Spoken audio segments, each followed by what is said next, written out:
కూటమి ప్రభుత్వం కేంద్రానికి బలమైందని డిప్యూటీ సీఎం పవన్ కళ్యాణ్ అన్నారు. చిత్తూరులో డివిజన్ డెవలప్మెంట్ ఆఫీసును పవన్ కళ్యాణ్ ప్రారంభించారు. ఏపీ వ్యాప్తంగా కొత్త డివిజన్ డెవలప్మెంట్ ఆఫీసుల ప్రారంభోత్సవ కార్యక్రమంలో పాల్గొని వర్చువల్ విధానంలో రాష్ట్ర వ్యాప్తంగా డీడీఓ కార్యాలయాలను ప్రారంభించారు.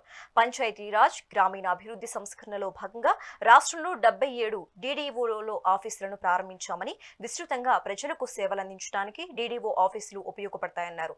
సమస్యలను క్షేత్రస్థాయిలో పరీక్షించడానికి ఈ కార్యక్రమాలు ఉపయోగపడతాయని చెప్పారు. అయితే అనంతరం కార్యకర్తలకు గుర్తింపు కష్టపడితే వస్తుంది. గుర్తింపు కోసం నేను పనిచేయను, ప్రజల కోసం మాత్రమే పనిచేస్తా. నాకు పదవి అలంకరణ కాదు, ఓ బాధ్యత అని పవన్ కళ్యాణ్ తెలిపారు. నేను గుర్తింపుకి పని నేను నోచుకోలేదు. ఎప్పుడు నేను జనం కోసం పనిచేయడానికి ఉన్నాను. నాకు పొజిషన్ వస్తా, గుర్తింపు వస్తా, నేను ఎప్పుడు నా ఆలోచన ఎప్పుడు ఉండదు. మన మురళి గారు చెప్పినట్టుగా మనం వర్షం తాలూకు గుణం చినుకు ఇవ్వడం, ఒక నాయకుడి తాలూకు లక్షణం నిస్సహాయాలకి అండగా నిలవడం. నా ఉద్దేశం అదే. దానివల్ల పదవి అనేది అది ఒక అలంకారం కాదు, బాధ్యత. అది మనం బాధ్యతగా ఉంటే ఏదన్నా సరే మనం చేసిన దానికి ప్రతిఫలం ఉంటుంది. పదవే దాన్ని పరమావధిగా మనం భావిస్తే మటుకు ఇవన్నీ రావు. సో నేను మిమ్మల్ని కోరుకుంటుంది, recognition is only by hard work. ఈరోజు మనల్ని ఇక్కడ నిలబెట్టారు ప్రజలు అంటే, నేను ఒకటి అనుకున్నాను, ప్రజలు మనకు ఎందుకు ఓటు వేయాలంటే నువ్వు కష్టపడి పనిచేయి. ఒక చిన్నపాటి ఉద్యోగం కావాలంటే మనకి ఇంత చదువుకోవాలి, ఇంత ఒక ఉత్తీర్ణత పరీక్ష ఉంటుంది.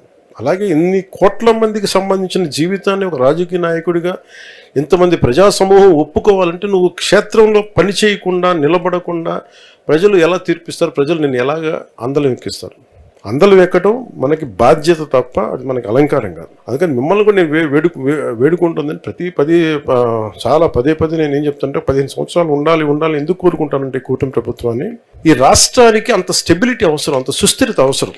కొన్ని నియోజకవర్గాల్లో ఏముందంటే కూర్చోబెట్టి, అంటే నేను స్ట్రక్చర్ చేసినప్పుడు నాకున్న 2008 అనుభవం వల్ల జనసేన పార్టీకి సంబంధించి ప్రత్యేకంగా అందరూ విపరీతమైన పాలనా అనుభవం లేని వాళ్ళు, రాజకీయ అనుభవం లేని, కానీ సమాజం తాలూకు పనిచేయాలన్న ఒక పిచ్చి పట్టుదల ఉన్న వాళ్ళందరూ, వాళ్ళకి మామూలు ఏముంటుందని పట్టుదల కాదు. సో నేను వాళ్ళు ఎవరు ఏంటంటే ఒక నాయకుడి కింద పెడితే 5 మంది కొట్టేసుకుంటున్నారు.